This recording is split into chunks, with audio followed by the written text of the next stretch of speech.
coming to the exact topic, which is division by 0, let me look at this. 1 divided by 0. What does 1 divided by 0 mean? You have to take a number of zeros in such a way that you get 1, but if I take a lot of nothing, how will I get some entity? It seems counterintuitive, it seems impossible.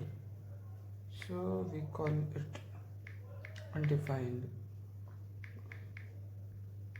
But that's actually a very layman way of putting it. What we actually say is 1 divided by 0 is infinite. What I mean by this is, if we take a really large number of large number of zeros, in which case zeros rather than as nothing, it's considered as in a very tiny magnitude, we get the magnitude of 1. So that's why we say 1 by 0 is infinity when we are not talking calculus. So 0 over 0 is the next thing.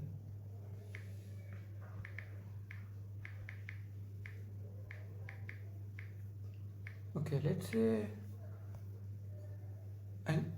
look at it the same way we looked at 1 by 0. If I want to say 0 by 0 is something, I have to take something, or rather let's say it's equal to 5 for instance. If I take 5 zeros, I have to get 0, which I do. If I take 0 by 0 by 0 be equal to, let's say, 4.8. If I take 4 zeros and an eighth of the magnitude of 0, I mean not an eighth, 0.8 times the magnitude of 0, I still get 0.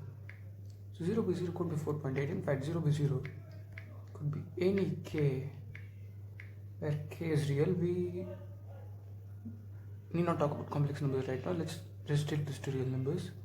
0 by 0 can be any k, and that's why we call it indeterminate. So there's a good distinction between these two words, undefined and indeterminate. So the 0 by 0 turns up a lot when we calculate limits, which we'll look at in a later video. And then the next thing is 0 power 0.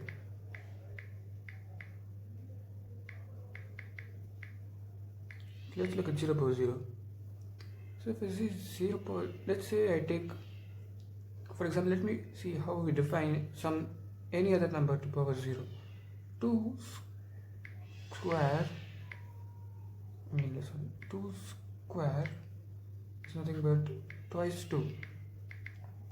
And when we get to a lower power, just 2 power 1, what we do is we divide by 2. When we get to a higher power, we multiply by 2. So when we get to a lower power, we divide by 2. And so when we get to 2 power 0, we actually divide 2 by 2 in order to get 1. So ultimately we are dividing something by the same thing, and that ends up giving us 1.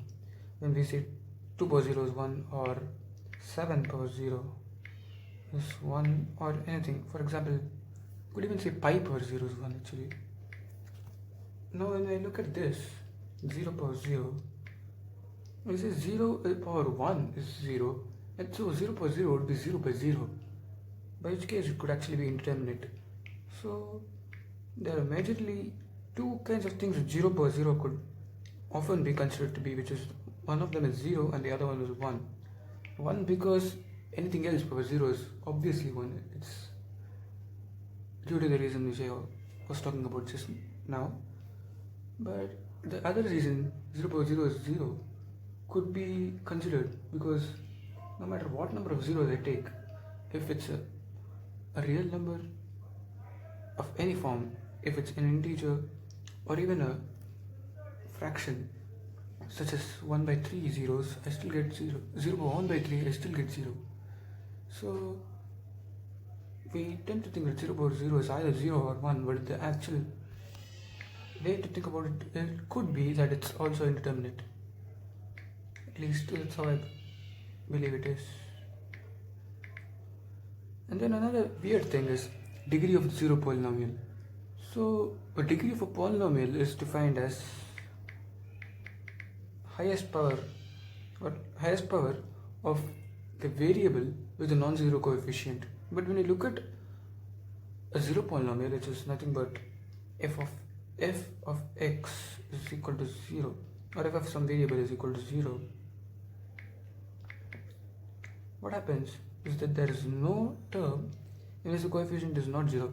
Actually, a paradox could be, had we defined degree another way, such as the power of the highest power of the variable without stating the non-zero coefficient part. We could have actually said 0, if 0 polynomial is nothing but 0x power 3, 0x power 23, so it could have any degree. So in order to avoid that confusion, the definition of degree also has this part that it says there should be a non-zero coefficient attached to the variable. So the degree of 0 polynomial is thereby undefined, it doesn't have a degree. So those are some interesting properties of 0, and I hope I conveyed to you that the number that often represents nothing is actually of some good amount of importance in the world, and it's a really unique number. See you in the next video.